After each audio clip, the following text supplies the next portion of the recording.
Tigers hosting the White Sox, and the White Sox are plus 112 on the money line. The Tigers are minus 132. The over-under is 8 runs.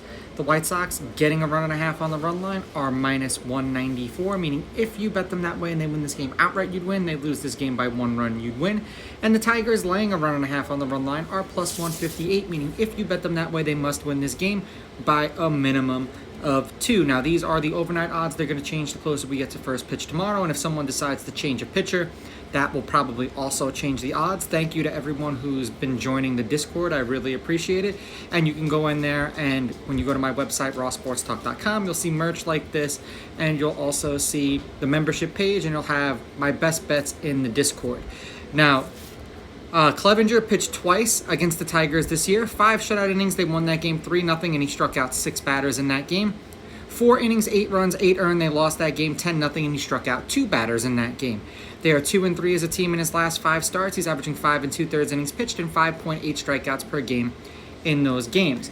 In those games for Clevenger, the over hit in his last start, and the over is 3-2 in his last 5 starts. In his last 3 appearances against the Tigers, he is 2-1. He lost the last one, averaging 5 1/3 innings pitched, 7 hits, 3.3 runs, 4.3 strikeouts, 0.7 walks, 0.7 home runs, and 78.7 pitches. That's how he's done in his last 3. Now, for the Tigers, Olsen has pitched twice against the White Sox. So they both of these guys pitched against each other in both of their games. 5 innings, 2 runs, 2 earned. They lost that game 3-0. That was in Chicago. He struck out 6. And then 7 shutout innings. They won that game 10-0. That was in Chicago. And he struck out 1 batter in that game. They're 4-1 in his last 5 starts. He's averaging 4 2/3 innings pitched and 5.8 strikeouts per game in those games, with an ERA of 2, and the over is 3-2 in his last 5 starts.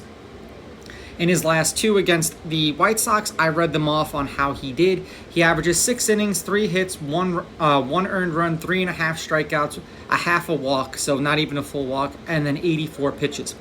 Head-to-head, the road team's on a 3-game winning streak. The home team is 6-4. The Tigers are on a 3-game winning streak. The Tigers are 6-4 on the money line against the White Sox.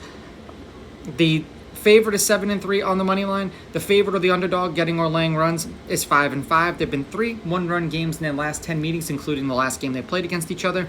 The over-under is 5-5, and the over-8 is 5-4-1. The Tigers are kicking the shit out of the Yankees right now, and that game is about to end. The White Sox are 1-3 in their last 4, losing to the Tigers 3-2, then 12-1 and 7-6 to the Royals, and then beating the Royals 6-4. And for the Tigers, like I said, they're kicking the shit out of the Yankees right now. They beat the White Sox 3-2, then lost to the Yankees 5-1, 4-3, and I should have known better than to take the Yankees today, but I digress. I'm going to take the Tigers with the money line. I'm going to take the Tigers laying the runs. And I'm going to go over because both of these pitchers are trending over. These are just my picks. If you disagree, please go with your gut, and please bet responsibly.